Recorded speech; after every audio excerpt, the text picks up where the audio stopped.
Assalamu alaikum wa rahmatullah. Join us at uticamasjid for a new series, 99 Hadith to Revive the Heart. We'll be releasing it every week, inshaAllah ta'ala.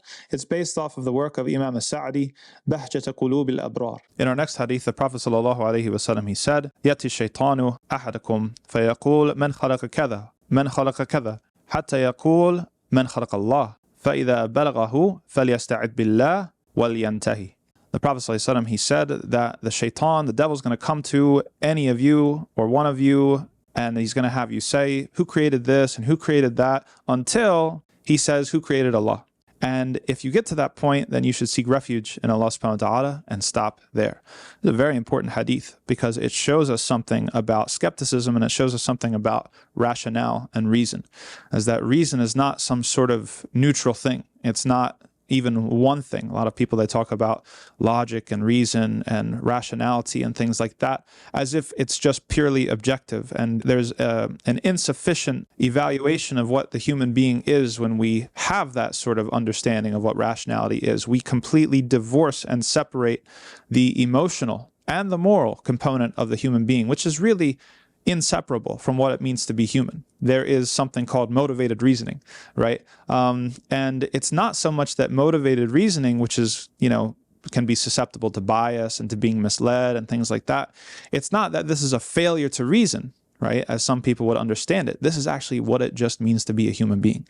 That when you sit down and you think about things, you can't separate your brain from your heart. You can't separate your heart from your soul. And so reasoning or thinking about things is it's a syncretic act. And what I mean by that is that it involves multiple faculties, and you don't even really know all of what's going on at the same time. You have biases, you have experiences, you have your heart involved, you have your mind involved, and you have your soul involved, whether you know it or not. And the Prophet ﷺ in this hadith, he's demonstrating to us that the shaitan is there too. Even when you sit down to reason about something, even when you sit down to think about something, that rationality isn't an inherent good. It's not something that is good in and of itself, no matter what you do with it, that it has boundaries and it has limits and there's guardrails, and it can quickly get carried away and run off the tracks, so to speak. And he shows us, sallallahu alaihi wasallam, in this hadith, one such way in which that can happen is that if we are sort of baited into thinking that we can figure out everything with our rational minds or with reason or with logic, that this in itself is a delusion. This in itself is not correct, and it's a false idea to imagine that we can figure out everything for ourselves. So we look around and we say, who created this and who created this and who created this? And it's interesting that in the hadith, the Prophet ﷺ focuses on this particular question, who created this, because who created this is really something that is quite self-evident. If you take it as axiomatic that Allah subhanahu wa ta'ala created everything, then you wouldn't need to ask that question in the first place, right? And maybe you have to go, maybe you're somebody who has genuine doubts and you have to go through a process of reasonings to sort of get to the point where you recognize that Allah subhanahu wa ta'ala is the one that created everything. But once you've shut that door, the door stays shut, right? You understand that everything is created by Allah subhanahu wa ta'ala. You don't have to ask that question again. It's a redundant question. And so for a person who then is coming at it from this particular question, it's almost as if the Prophet ﷺ is talking about somebody who's hyper skeptical, almost like every single time they have to reinvent the wheel. If I see this microphone and I say, oh, who created this microphone? And then I reason it out and I say, oh, Allah must have created this microphone. And then I look over at this book. Why would I have to bring up the same question and say, well, wait a second, well, who created this?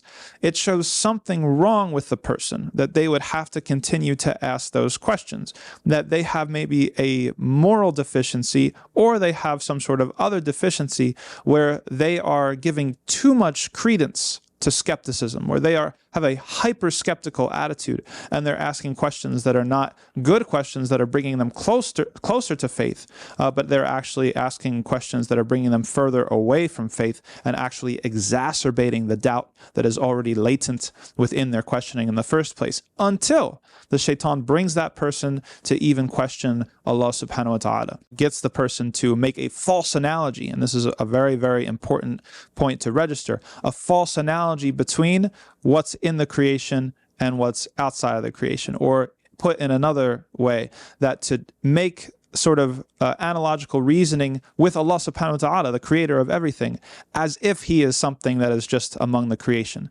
So if we're going to go around and say who created this and who created that and who created that, that's a question that's appropriate for the material world. It's a question that's appropriate for the created universe.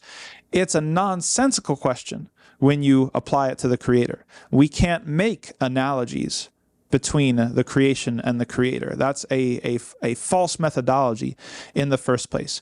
So another subtlety, this is sort of a nod to another subtlety within this hadith, is that the questioner here that the Prophet ﷺ is discussing is almost having a materialistic mindset or a philosophical naturalism that assumes that everything is within creation or everything is in the material universe, and then starts to treat Allah subhanahu wa ta'ala himself as if he's part of that created universe and thus affected or liable to these laws of creation and causation, etc., etc.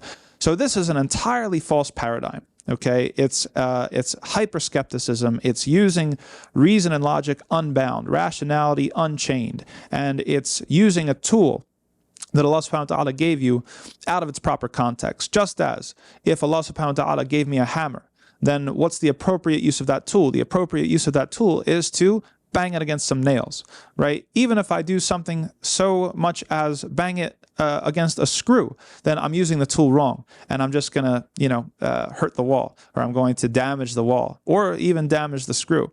Well, imagine if I try to take that same hammer, and now I'm trying to do really interesting work. I'm trying to, build a house, or I'm trying to cut something to shape, or I'm trying to do lots of different tasks beyond just banging against things.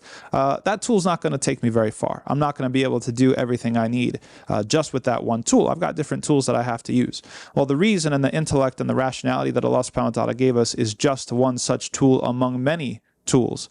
And it has a certain application, but that doesn't mean that everything is an application of that tool, or it doesn't mean that that tool should be put towards every single application.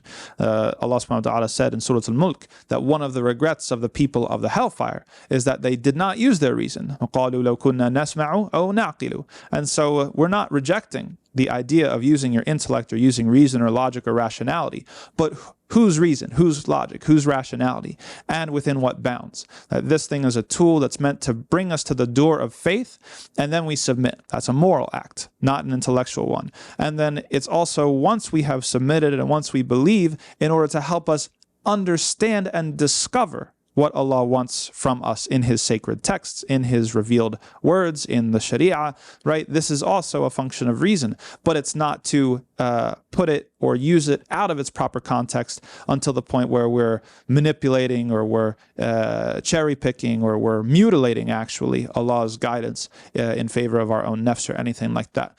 So the Prophet ﷺ, he gave us a very, very interesting tactic to use. If this happens, what happens if the shaitan does delude you and you start to get carried away with your assumption that reason can solve everything, or that your rationality is a tool that can do a lot more than it really can, until the point where you start to question things that should have already been settled, right? The Prophet ﷺ says, seek refuge in Allah subhanahu wa ta'ala, and then stop, right? That this tool has an end. It's not good for everything. And so if you try to use it for absolutely everything, you're going to lead to your own ruin and your own destruction. And you seek refuge in Allah subhanahu wa ta'ala, because Allah subhanahu wa ta'ala is the one who's going to give you success or give you failure in the application of this tool.